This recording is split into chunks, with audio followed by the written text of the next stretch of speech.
Vayechi, enjoy your soup. Soon the main dish will be served. Before I call up our special guest, Nassan from Shalayim, I have Nachman back here. So I want to reiterate my plug for the Koilel, the Vayechi. The Oilim sits to land do the Rebbe's Schurim every night from 8:30 to 9:30, 5 nights a week. We have our official Rosh Koilel, Reb Hershel, that sits here with the Chevra. You can learn with Chavrusa, you can learn with Reb Hershel. It's Geschmack. We try to make it as warm as possible here. Sometimes we fall short physically, but Baruch Hashem, tonight is a Warmkeit here with the Oilim. Reb Nachman hat angebringt a Warmkeit here with the Rebbe's Sefer. And we're all plugging away, the mechanica, whatever your heart desires. Come here, spend an hour in the Rebbe's Shul, and allow yourself to grow. Taste the sweet waters or the English wine, as we're going to see mentioned before. And again, this evening should be Taka Refuah Shalema for Reb Chaim Menachem Ben Leah. Usually for the last many years, we were zeichet to have him spend the Hilula here with us. Baruch Hashem, we have here his brother-in-law, Nosson, and his Talmud that just share with us some remarks. So, without further ado, we call upon our Chasher Chaver of the Shul. It's a special place in his heart, this Shul. We have a special kesher with him. Reb Nosson Maimon from Yerushalayim HaKodesh.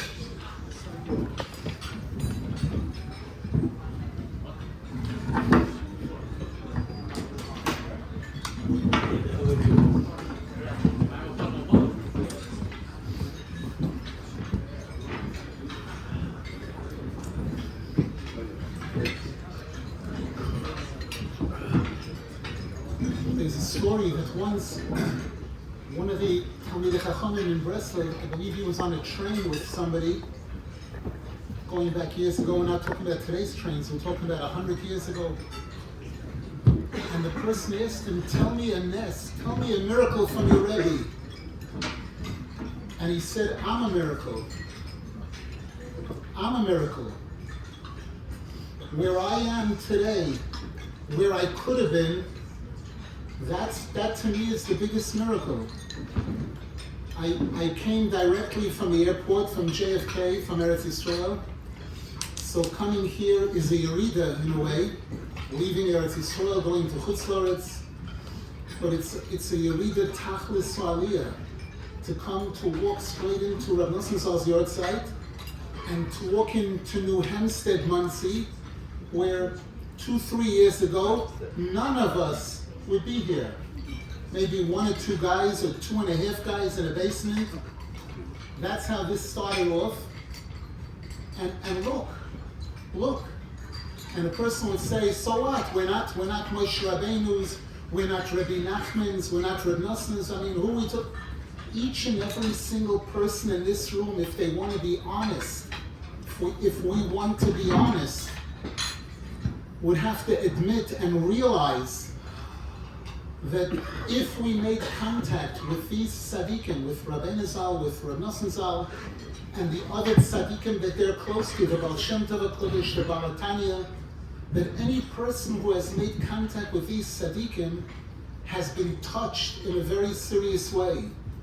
There are Rosh Yeshivas and Admorim today, and 50 years ago and 100 years ago, who can't speak to Hashem in English or in Yiddish for 15 minutes. And there are Bachrim in Breslov today, there are Bachrim and Avreichim and people in this room who have spoken to Hashem for 15 minutes, some people for 30 minutes, some people for an hour. And some people have actually cried in tefillah, which is something that, again, there are Rosh Yeshivas and Admorim who would wish they could do it. Does that mean we're better than them? I remember the first time that my friends and I went to Uman about 54 years ago, during the Soviet-Russian times, when we came back and we came into Rav Rosenfeld Zichrono Livracha, and he said, were you there? And we said, yes. Did you say the Tikkun HaKlali? Yes. Did you give the Prutelet? Yes. Wow. And he said, I want you to really realize that from this point on, never ever to think that you're better than anybody else, but you're better off. Better off. That you have something that you wouldn't trade You wouldn't trade with anyone, anything that a person has. If a person realizes how big this really is, that this tzaddik gave a guarantee. There was one of the Magidim in Yerushalayim who's not a Breslover, who was in Uman Rosh Hashanah once, and somebody came over to him and said, "You're not a Breslover. You live in Eretz Yisrael. What are you doing here? Why don't you go to the Maras Makela? Avram, Yitzchak, Yaakov aren't good enough for you?" And he looked at the person and he said, "Avram, Yitzchak, Yaakov didn't say. They didn't say, come to my kever and do X, Y, Z, and I will do A, B, C. They didn't say it. Rabbi Nachman did. Rabbi Nachman did say that anyone who comes and says these 10 kapitals of Tehillim and gets stuck on my behalf, I will do everything possible to help that person. This is what Reb Shaps Yutalevich said. This is what he said. So looking around here, just looking at every face, even though some of you I've never spoken to you and I don't know, but I, like Rabbi Vayechi said, I believe and I know 100%, I know that every single person here who touched Rabbeinu Zal, and especially if they touched Reb Nosson Zal, it had some kind of fabulous effect on the person. Sometimes it saved a person's life. A person was considering committing suicide and they didn't because they touched these Sforim, or they came into contact with a Breslover, or all kinds of other things, tsaras that people have, challenges, every type, ruchnius and gashnius. And if a person was zeicha to make contact with Rabbeinu Zal, and especially with Reb Nosson Zal. Now, why do we say especially? Because are we saying Reb Nosson Zal is greater than Rabbeinu Zal? Chas v'sholem, chas v'sholem. But we know that when Amalek came to attack the Jews, after getting out of Mitzrayim, after Matan Torah, they're on the highest high, and now they have their biggest challenge. The Pasuk says, Reishis Goyim Amalek, that Amalek is the top of all 70 nations. Amalek is a composite of all the evil of all 70 nations. And Moshe Rabbeinu says to Yehoshua, Tzei hilochem b'Amalek. Lahavdil ben elef alfi avdolos. If Bashad or Saddam Hussein or Hitler, Yamach Shemoy v'Zichroi, if those chickens, when their armies go out to fight and they're hiding in a bunker, these big shots, they're hiding out, all of them hiding. But that was never the Jewish way. David HaMelech, when he went out to battle, said, Acharai, follow me. So how come Moshe Rabbeinu says to Yehoshua, Tzei hilochem b'Amalek? One of the reasons that's given, Rav Nosson Zal writes in Likutei Halachos, is that the tzaddik can't represent himself always. He can't tell us who he really is. There are people that complain, non-Breslovers and some people coming to Breslov, that they read certain things in Chaim Aran. How can Rabbi Nachman say this about himself? How can he say such great things about himself? Rav Nosson Zal says, you're nuts. He hasn't told you anything yet. What he says there is a drop in the bucket of who he really, I'll tell you who he is. And a person looks in the Likutei Halachos and the Likutei Tfilos and these other sfar, and a person says, wow, if this is a Talmud, if this was a Talmud, if this person, the person who wrote Likutei Halachos says I'm nothing compared to my Rebbe, then you could imagine who the Rebbe was, how great he was. So that this mission of informing the world who Moshe Rabbeinu really is, that needed Yehoshua. That was something that Yehoshua was able to do in some ways, more so than Moshe Rabbeinu. This Rav Nosson Zal explains in Likutei Halachos. And each and every one of us, if we want to be honest and think, will realize a level of recognition and appreciation for the moments. By some of us it's moments, by some of us it's days or weeks or years that we experienced a high in Torah, in Tefillah, in Shabbos, in Yontif, in whatever it is, and it came as a result of making contact with these tzaddikim. either through their sfarim, through their students, going into a Breslov shul, whatever it is, and experiencing that incredible high. The most important thing when we speak about tzaddikim, there are many people who, when they hear a lot said about a great tzaddik, okay, so it has nothing to do with me though. He was great and he was perfect and he was born perfect and he died perfect. Rabbi Vayechi hinted to something that I had heard years ago from Rabbi Chanan Tauber, Shlita, a dying from when somebody asked him, how did you come to Breslov? So he said, I was learning in yeshiva, I was learning Gemara, Halacha, great, and then I started learning Sifrei Chasidus also, and it was all good. And then somebody gave me one of these Sfarim, and I saw something that I didn't see in any other Sefer. I saw Eurydice. I saw that Rabbeinu Zal, Rav Nosson Zal speak about Eurydice, that life is not like this, that becoming a tzaddik is not like this. It's like this. It's ups and downs. And both Rabbeinu Zal and Rav Nosson Zal write about their own Eurydice. A person opens up a Likutei Tfilos, and they read it, and sometimes like you get embarrassed, the things that Rav Nosson Zal is saying about himself, about Averos, and you wonder, how could he write such a thing? How could he? So number one, he wrote it for us. But this was actually his hisbodedus. This was actually his perception of himself, telling the truth about the ups and downs that he experienced on his level. And that level of emes, that level of truth, we know that the whole Torah is called emes. The Torah is called emes, the Chumash, the Navi, the Gemara. But within emes, within Torah, there are levels. The Kisei Melech, one of the most authoritative mefarshim on the Zohar Kodesh, writes that a person who learns 30 minutes of these Sfarim, of the Zohar Kodesh, it's like a month of learning Gemara, Rashi, Tosfos. So it's not this, there's concentrate, everybody knows. There's a cup of orange juice, and there's concentrate, where you take a cup of concentrate, and that could make 100 cups of orange juice. The same thing in Torah and Yiddishkeit. There's a level of emes. Now, we get an idea. The Sfarim that have come out recently, especially through Fire and Water, the other Sfarim, we get an idea what gave this person. Rabbi Vayechi mentioned Ratzon. What gave him that Ratzon? What gave him that drive? And Rav Nosson Zal writes from the Likutei Halachos that a place where people get together to learn is called a Beis Medrash. A Beis Medrash. And in the Gemara and Shulchan Aruch it speaks about a Beis HaKnesses and a Beis Medrash. A Beis HaKnesses is generally a place where people get together to daven.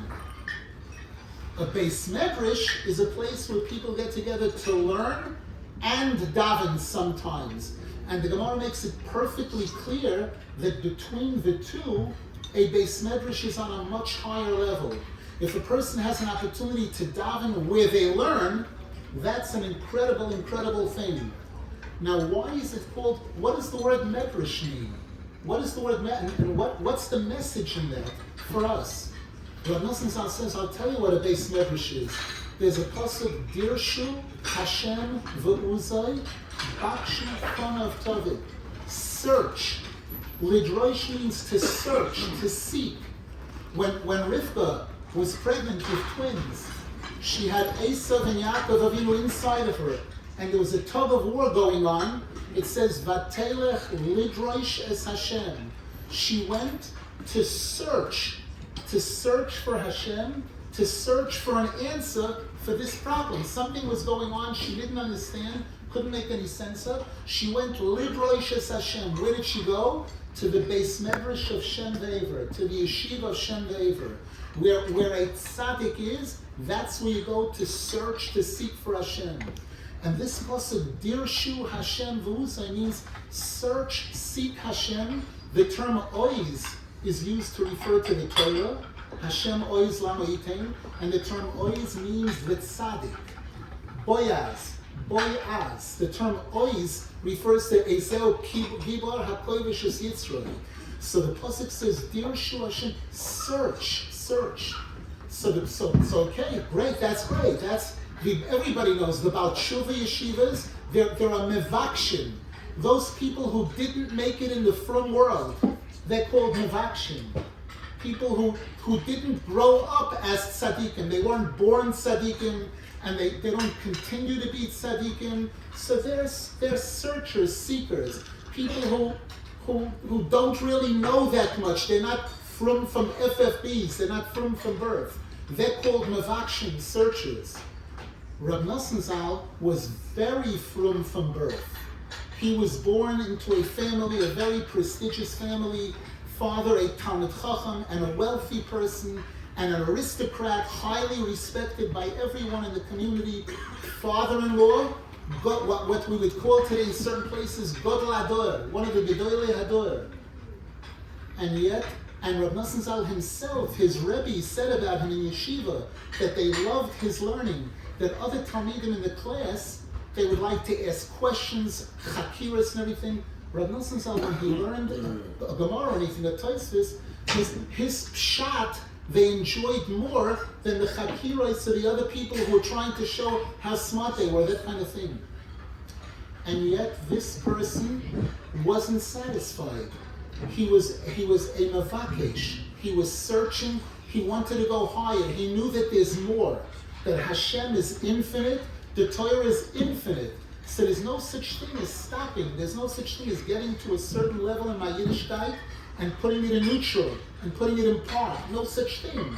He wanted to advance more and more, and he got to a certain place, and then for 6 years, even though he was indoctrinated heavily against Hasidim, against all Hasidim, by one of the leading rabbis of the generation, his father-in-law. Despite that, he went into a debate with his chavrusa, arguing, he said, for a whole winter.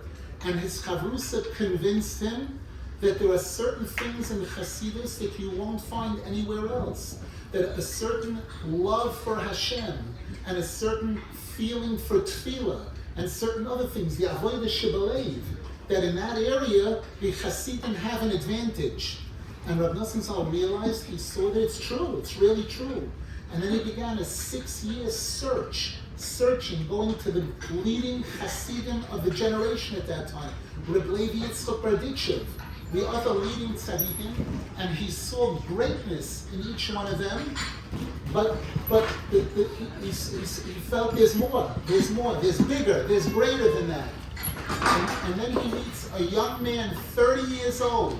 When he was with Reb Levi Yitzchak Berditchev, probably Reb Levi Yitzchak Berditchev was in his 60s or 70s. He meets a young man who's 30 years old, and he doesn't judge. The Torah tells us, Al tistakel b'kankan, don't look at a bottle, look at what's inside. We know you can have a bottle that looks interesting and it's worth $3.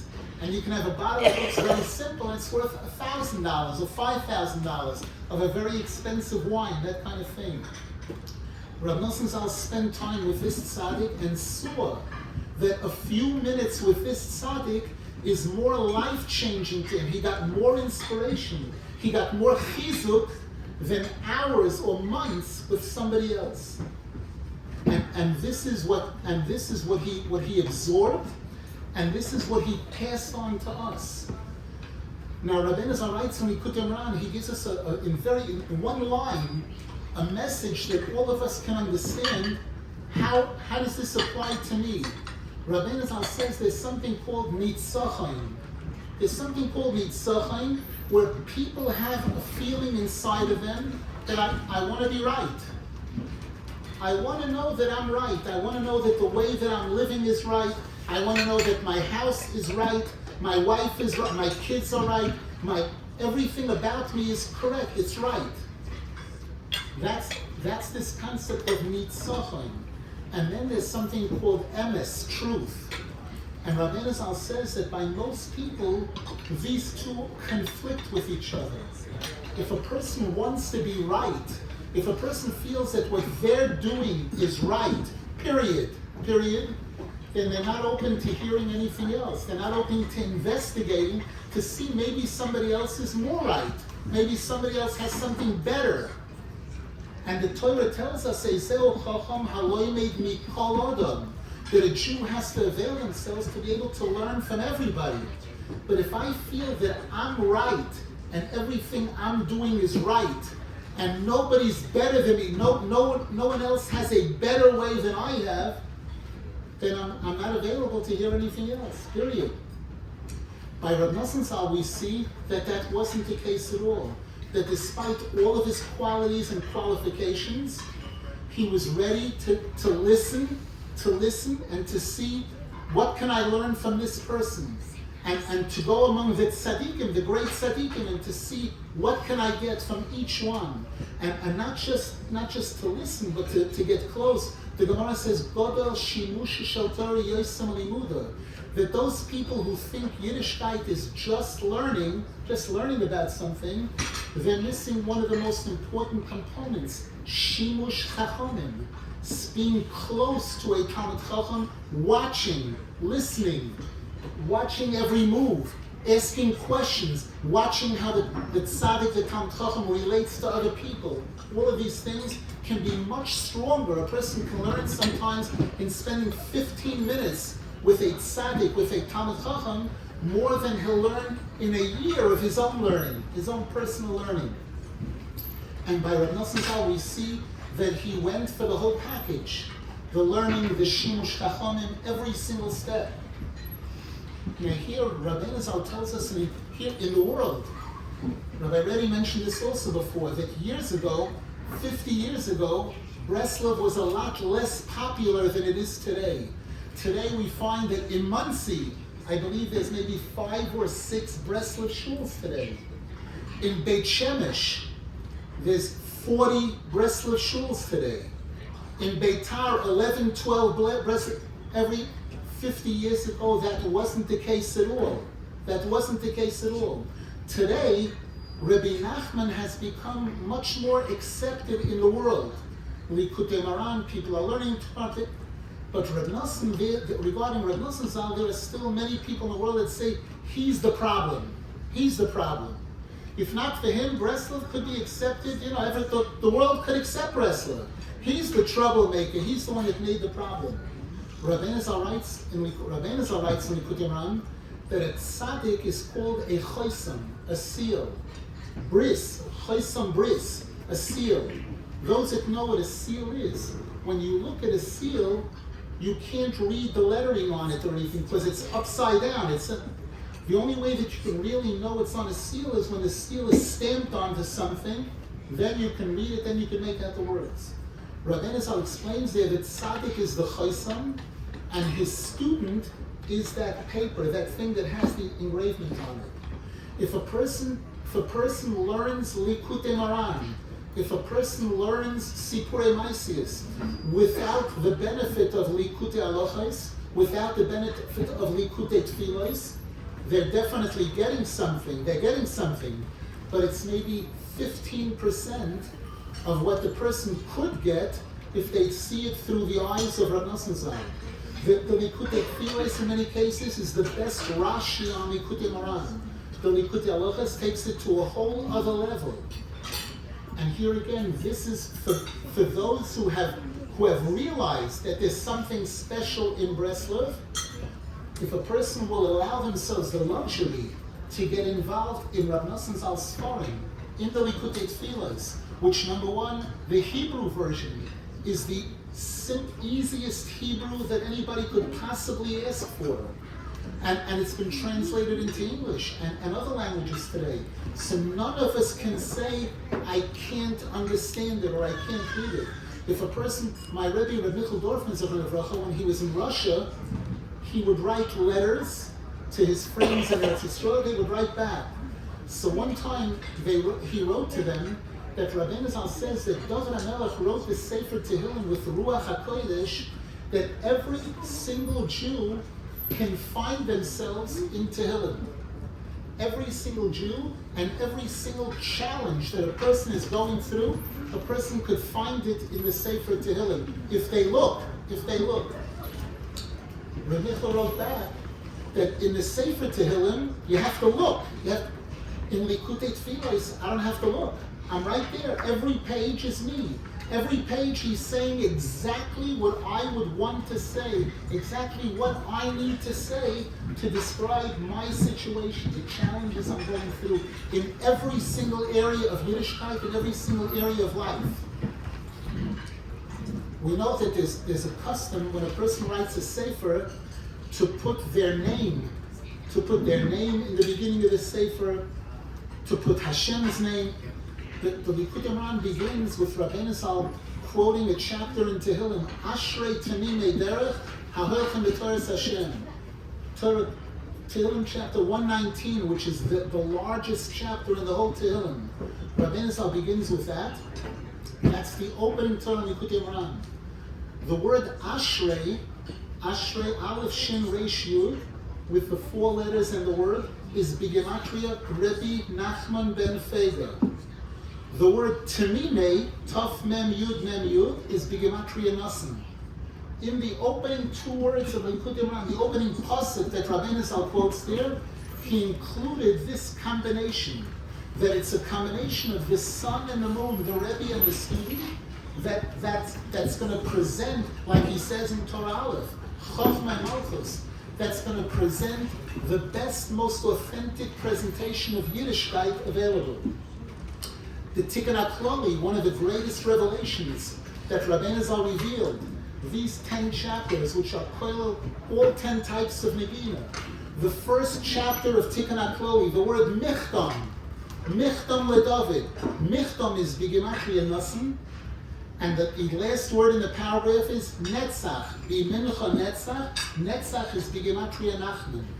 This combination, this is not coincidence. This is divine wisdom, divine knowledge, that Hashem planted these things. David HaMelech planted these remozim to know that it's the combination of these two, that if a person will allow themselves the luxury of tasting these Sfarim, or mingling with the Talmidim of these Tzaddikim. There's a koilel here. These are things that didn't exist years ago. There was no such thing. Today, the teachings of Rabbeinu Zal are available. The books that are being published and printed every day, there are new Sfarim coming out in Russian Kodesh and in other languages. And chaburas to learn these Sfarim, and shuls. It's all available. Hashem should help that tonight, this day, the Yortzeit. A Yortzeit is a day when the person's neshama has an aliyah. That the aliyah's neshama that this tzaddik is experiencing should affect all of us. That we should learn from his example. That when a person walks into a shul or yeshiva, I'm not going there to do another shachris or to do another page of daf yomi. Lidrois, I'm searching for Hashem. If this person, a person opens up a Likutei Halachos and he was searching, then we certainly need to search every single day to search. We should never convince ourselves. The Baal Shem Tov writes that at the end of the Gemara Ksubas, the Gemara says, Hador be'eretz Yisrael, kol hador be'eretz Yisrael, doime kemish yesh lo Elokai. A person who lives in Eretz Yisrael, it's like he has Hashem on him. The Hador b'chutz loretz, doime kemish ein Elokai. So the Baal Shem Tov says, what's the doime? What's that word doime? He should have said, kol hador be'eretz Yisrael, yesh lo Elokai. What's doime? He says, Hador be'eretz Yisrael, a person who thinks that they're already in the Kedusha, that they're already a member, they have their membership card, a gold member, or this member, doime kanish yesh lo Elokai. They think, they're imagining that they're close to Hashem. They're really very far from Hashem. V'chol hador b'chutz loretz, a person who thinks that I'm outside, I haven't come inside yet, I haven't come close yet, I'm still very far. Me'rochoik Hashem nirali, that I still feel that I'm very, very far. Doime kanish ein Elokai. That person thinks that they don't have Hashem. That person is really close to Hashem. We should be zeichet to learn from Rav Nosson Zal's example, to have this passion for Yiddishkeit, to have this thirst, a thirst. The Gemara says that a person who drinks water when they're not thirsty, they don't make a bracha. Hashoyse mayim ritzimoinoi, a person who drinks water when they're thirsty, they make a bracha. Again, one of the tzaddikim writes that mayim is Torah.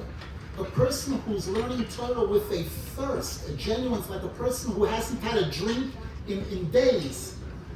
That person's Torah has a bracha. That person's Torah is gebenched. And a person who's not thirsty, because what do you mean? I know Chumash, I know Gemara, I know Mishnayos, I learned Likutei Moharan, I'm already a member. Then chas v'shon, that Torah doesn't have a bracha. We should be zecher that our Torah and Tefillah and Mitzvah should be gebenched. We should be zecher to see this light grow, the light of the Baal Shem Tov, the light of all the tzaddikim, especially Rabbeinu Zal, Rav Nosson Zal, should continue to grow and bring the final and complete Geula Shleimah and Her B'Yameinu Amen V'Amen.